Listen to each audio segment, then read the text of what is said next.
الكريم اما بعد اعوذ باللہ من الشیطان الرجیم بسم اللہ الرحمن الرحیم وقال موسیٰ یا فرعون انی رسول من رب العالمین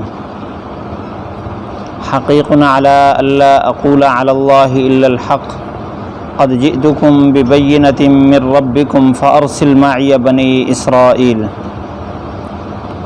موسیٰ علیہ السلام نے فرمایا، اے فرعون، میں ساری کائنات کے رب کی طرف سے رسول بنا کر بھیجا گیا ہوں، اور میں اس بات پر قائم ہوں کہ میں اللہ پر وہ بات کہوں جو سچی ہے۔ میں تمہارے پاس تمہارے رب کی طرف سے دلائل لے کر آیا ہوں، بس میرے ساتھ بنی اسرائیل کو بھیج دیجیے۔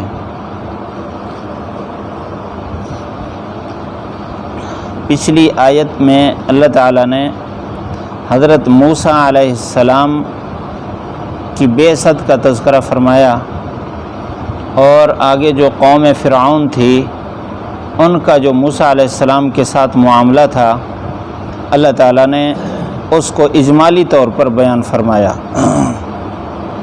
تھوڑا سا قریب ہو جائے، جزاکم اللہ۔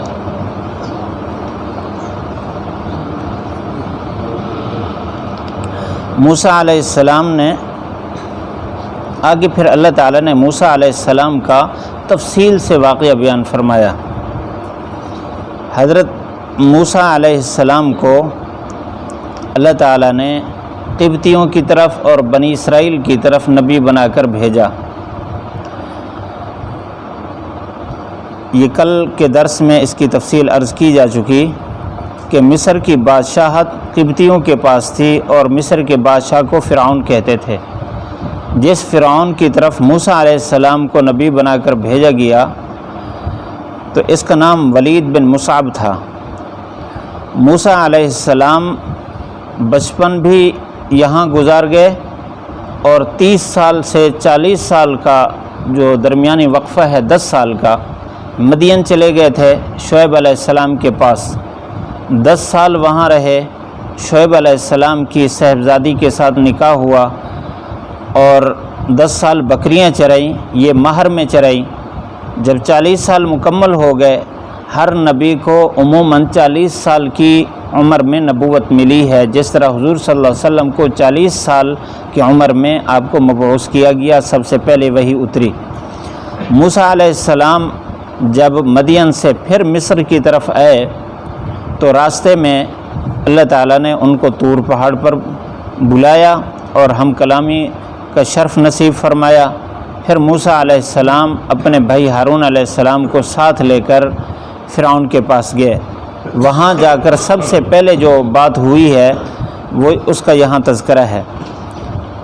موسیٰ علیہ السلام نے فرمایا، اے فرعون، میں رب العالمین کی طرف سے رسول بنا کر بھیجا گیا ہوں۔ مجھے اللہ تعالیٰ نے پیغمبر بنایا۔ پیغمبر معنی پیغام پہنچانے والا۔ رسول عربی کا لفظ ہے، پیغمبر فارسی کا لفظ ہے۔ رسول کا معنی بھی قاصد ہے، اللہ کا پیغام انسانوں تک پہنچانے والا۔ یہ بات فرمائی، اور ساتھ ہی اپنی صفائی پیش فرمائی، حقیق علی اللہ اقول علی اللہ الا الحق۔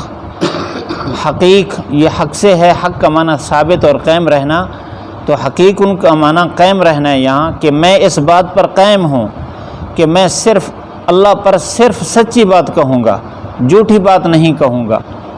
مفسرین نے یہاں ایک بات فرمائی کہ سب سے بڑا جھوٹ وہ ہے جو اللہ تعالیٰ پر بولا جائے، اور اس وجہ سے اللہ تعالیٰ نے فرمایا وَمَنْ أَظْلَمُ مِمَّنِ افْتَرَىٰ عَلَى اللَّهِ كَذِبًا۔ اس سے بڑا ظالم کون ہو سکتا ہے جو اللہ پر جھوٹ گڑھے، ایسی بات کرے جو اللہ تعالیٰ نے نہیں فرمائی۔ پہلی قوموں میں یہ بات چلتی تھی، خصوصاً یہ جو بنی اسرائیل تھے، قوم تھی، یا یہ فرعون تھا، یہ اللہ تعالیٰ کی طرف منسوب کر کے ایسی باتیں کرتا تھا جو حقیقت کے خلاف تھیں۔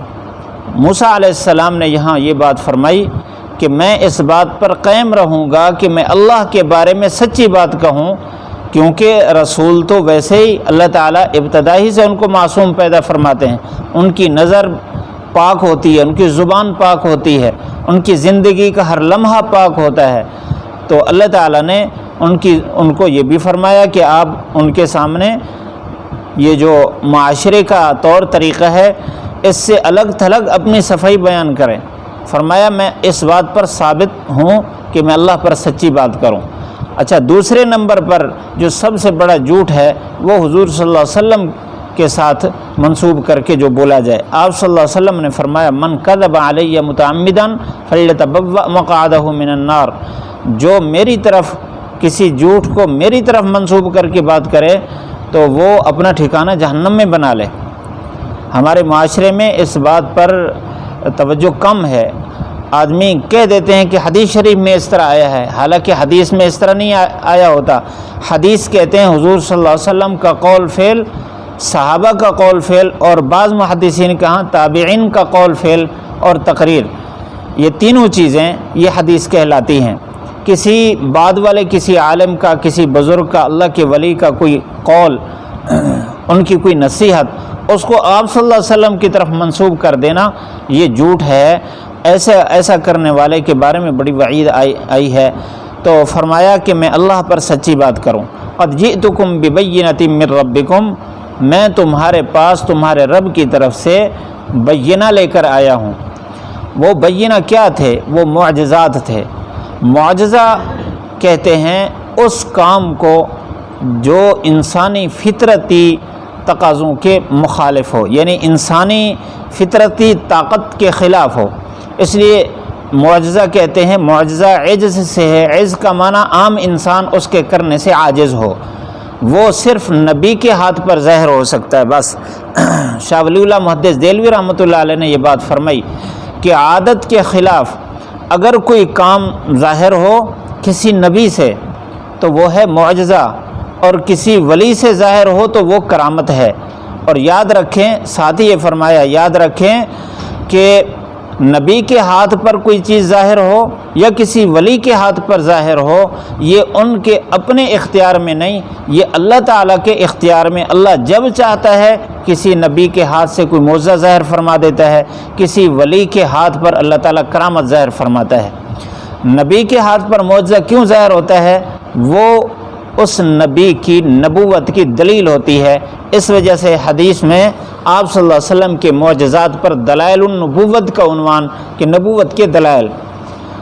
اور اگر کسی ولی کے ہاتھ پر خلاف عادت کوئی بات ظاہر ہو تو یہ لوگوں کے لیے بطور رہنمائی کے ہوتا ہے کہ یہ اللہ کے ولی ہیں اور شریعت کے مطابق ان کی زندگی ہے تو آپ اس کی بات مان لیں۔ اگر کوئی خلاف عادت کام ولی کے علاوہ، ولی اس کو کہتے ہیں جس کی زندگی سنت کے مطابق ہو، چاہے وہ تاجر ہے، وہ کاشتکار ہے، وہ مسجد کا امام ہے، وہ کسی بھی شعبے کے ساتھ وابستہ ہے، جس کی زندگی 100% سنت کے مطابق ہے وہ اللہ کا ولی ہے۔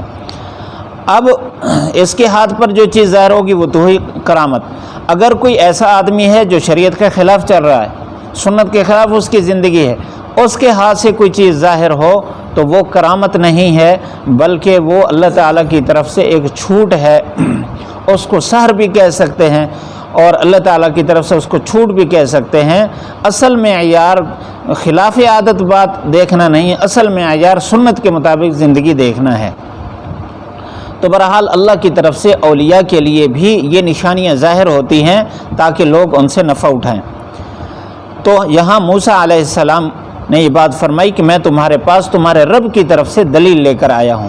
فَأَرْسِلْ مَعِيَ بنی اسرائیل، آپ میرے ساتھ بنی اسرائیل کو بھیجیے۔ یہ بنی اسرائیل کل کے درس میں بھی عرض کیا جا چکا کہ یہ بنی اسرائیل مصر سے آئے تھے، فلسطین سے مصر کی طرف آئے تھے۔ یوسف علیہ السلام سے لے کر حضرت موسیٰ علیہ السلام تک 400 سال کا جو زمانہ تھا یہ بنی اسرائیل نے مصر میں گزارا۔ یوسف علیہ السلام جب بکتے ہوئے مصر میں آئے، یہاں ان کو اقتدار نصیب ہوا تو انہوں نے اپنے گھر کے افراد کو بلایا۔ یہ جو بنی اسرائیل کا لفظ ہے، اسرائیل یعقوب علیہ السلام کا نام ہے، بنی اسرائیل کا مطلب یعقوب علیہ السلام کی اولاد۔ تو یہ 12 بیٹے تھے، تو یوسف علیہ السلام نے اپنے 11 بھائیوں کو بلایا، والدین کو بھی بلایا۔ تو تو پھر یہاں آ کر آباد ہوئے. ان کی اولاد بھی ساتھ تھی. 70-72 افراد تھے جو فلسطین سے، شام سے مصر کی طرف آئے، یہاں آ کر آباد ہوئے. 400 سال میں یہ 70-72 سے مفسرین نے لکھا ہے کہ 6,70,000 افراد ہو گئے تھے جب موسیٰ علیہ السلام فرعون سے آزادی طلب کر رہے تھے. یوسف علیہ السلام کے اقتدار کے بعد، ان کے دنیا سے پردہ فرما جانے کے بعد، پھر قبطیوں نے دوبارہ سلطنت سنبھالی، اقتدار سنبھالا. تو آہستہ آہستہ، کیونکہ اس وقت بنی اسرائیل کو عزت حاصل ہو چکی تھی مصر میں، اور یہ لوگ ذہنی اعتبار سے بھی ان کے مخالف تھے اور مذہبی اعتبار سے بھی ان کے مخالف تھے، کیونکہ قبطی لوگ مشرک تھے، اور یہ جو بنی اسرائیل تھے یہ عقیدے کے اعتبار سے بڑے مضبوط تھے. تو اس حوالے سے ان سے مخالفت چلتی تھی. تو آہستہ آہستہ انہوں نے بنی اسرائیل کو اپنا ماتحت اور اپنی غلامی میں لینا شروع کیا. اور جب موسیٰ علیہ السلام کو مبعوث کیا گیا، اس سے پہلے تو یہ جو فرعون تھا، یہ جو آخری فرعون تھا جس کا نام ولید بن مصعب ہے، اس نے بہت ظلم کیا. لاکھوں بچے شہید کرائے صرف موسیٰ علیہ السلام سے بچنے کے لیے، کیونکہ نجومی نے ایک خبر دے دی تھی کیا بنی اسرائیل میں ایک بچہ ایسا پیدا ہونے والا ہے جو آپ کی سلطنت کو ختم کر دے گا، پھر بنی اسرائیل کی سلطنت ہوگی. تو اس خوف سے اس نے بچوں کو شہید کرانا شروع کیا. اور اللہ تعالیٰ نے اس کا تذکرہ سورۃ بقرہ میں تفصیل سے فرمایا ہے. اب موسیٰ علیہ السلام فرعون کے پاس گئے، سب سے پہلے آزادی کا مطالبہ کیا. اس سے ہمیں ایک سبق بھی ملا کہ اسلام نے ہمیشہ آزادی کا درس دیا ہے، غلامی کا درس نہیں دیا. خصوصاً حضور صلی اللہ علیہ وسلم نے یہاں انسان کو آزاد کرنے کی طرف متوجہ فرمایا، فکر دلائی. اور اللہ تعالیٰ نے انسان کو فطرتی طور پر آزاد پیدا فرمایا، اور اللہ تعالیٰ آزادی میں اس کو رکھنا چاہتا ہے. اس وجہ سے حضور صلی اللہ علیہ وسلم جب دنیا میں تشریف لائے، آپ نے ایمان والوں کو، انسانوں کو آزاد کرنے کی بڑی ترغیب دی. آپ فرمایا کہ جو آدمی کسی انسان کو آزاد کرے گا تو ہر عضو کے بدلے وہ جہنم سے آزاد ہوگا. پھر بہت سارے ایسے کفارے ہیں جن میں آزادی کو کفارے کے طور پر متعین کیا گیا، اور اس کے علاوہ ترغیبات بھی چلتی رہیں. پچھلی صدی تک تو یہ غلامی کا نظام رہا. اب الحمدللہ پوری دنیا سے یہ غلامی کا نظام ختم ہو چکا، یعنی یہ انسان کی جان کی غلامی. باقی ذہنی غلامی، تعلیمی غلامی، وہ بھی ابھی باقی ہے. اللہ تعالیٰ اس سے بھی آزادی نصیب فرمائے. یہاں موسیٰ علیہ السلام نے فرعون سے ہر طرح کی آزادی طلب کی. فارسل معی بنی اسرائیل، کہ جانی غلامی بھی، جسمانی غلامی بھی، اور اسی طرح تعلیمی اور ذہنی غلامی سے بھی ہم آزادی چاہتے ہیں. ہمارے لیے بھی اس میں سبق ہے کہ غیر ہمیشہ مسلمانوں پر مسلط رہا. 650 سال تک تو مسلمانوں نے اس دنیا میں عزت کے ساتھ زندگی گزاری. جب تاتاری آئے، انہوں نے قتل و غارت کی، اور اس وقت سے غلامی ذہن بنا. علماء نے بہت محنت کی کہ کسی طرح اجتماعیت ہو جائے اور قوت اور طاقت اور ایمان والوں میں آزادی کا جذبہ ہو، لیکن آہستہ آہستہ غلامی کی طرف چلتے چلے گئے. آج تک اسی طرح غلامی میں زندگی گزار رہے ہیں. اللہ تعالیٰ تمام ایمان والوں کو پوری دنیا سے آزادی نصیب فرمائے، ہر اعتبار سے آزادی نصیب فرمائے. پڑھ لیجئے. وقال موسیٰ یا فرعون انی رسول من رب العالمین حقیق علی اللہ اقول علی اللہ الا الحق قد جئتکم ببینۃ من ربکم فارسل معی بنی اسرائیل.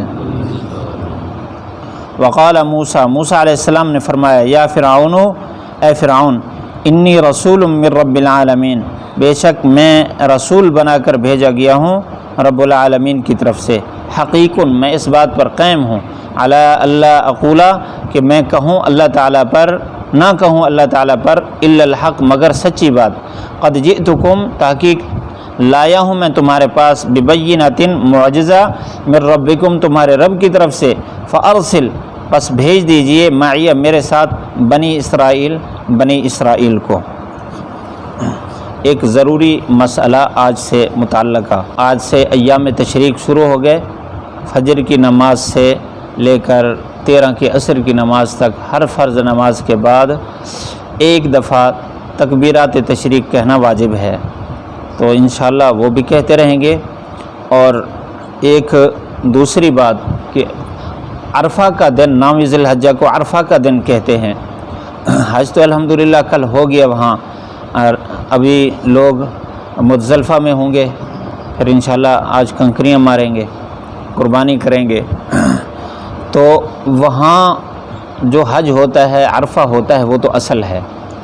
اس کے علاوہ بعض علاقوں میں یہ رواج چل پڑا کہ ان حاجیوں کی مشابہت میں لوگ اپنے علاقوں میں خاص اعمال کرتے ہیں تاکہ ہم بھی حاجیوں کے ساتھ مشابہت اختیار کریں۔ مثلا بعض علاقوں میں یہ رواج ہے کہ اس دن لوگ اپنے گھروں سے باہر میدانوں میں جانوروں کو لے کر نکلتے ہیں، گویا کہ اس کو میدان عرفات قرار دیتے ہیں۔ اس کو کہتے ہیں تعریف شرعی اصطلاح میں۔ تو تعریف کی کوئی حیثیت نہیں ہے، بس وہاں جو حج پڑھا جاتا ہے اسی حج کی حیثیت ہے جو عرفہ میں وہاں نکلتے ہیں۔ ہمارے اس دیار میں، اس علاقے میں رواج ہے کہ 9 ذی الحجہ کو باقاعدہ غسل کرتے ہیں، تو اس کو سنت قرار دیتے ہیں۔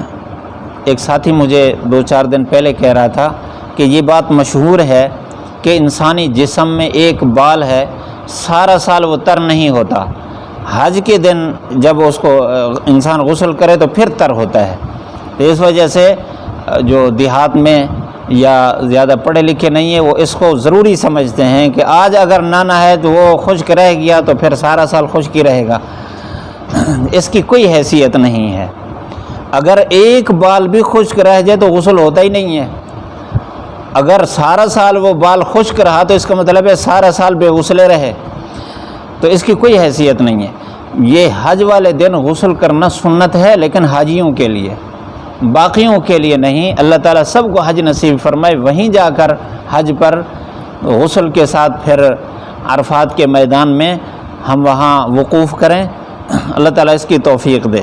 باقی ان کے ساتھ مشابہت میں خاص جو اعمال ہیں جن کو ضروری سمجھا جاتا ہے، اس کی کوئی حیثیت نہیں ہے۔ کل سے انشاءاللہ پھر غسل بھی اور خوشبو لگانا جیسے پہلے عرض کیا گیا تھا اس پر عمل کریں گے۔ رب العالمین والصلاة والسلام على سید الانبیاء والمرسلین ربنا آتنا فی الدنیا حسنہ وفی الآخرۃ حسنۃ وقنا عذاب النار۔ یا اللہ یا رحمن یا رحیم یا ارحم الراحمین، یا اللہ ہم سب کی بخشش فرما، ہم سب کے سارے گناہ معاف فرما، اپنی محبت تعلق قرب نصیب فرما، اپنے نام کی لذت سرور کیف نصیب فرما۔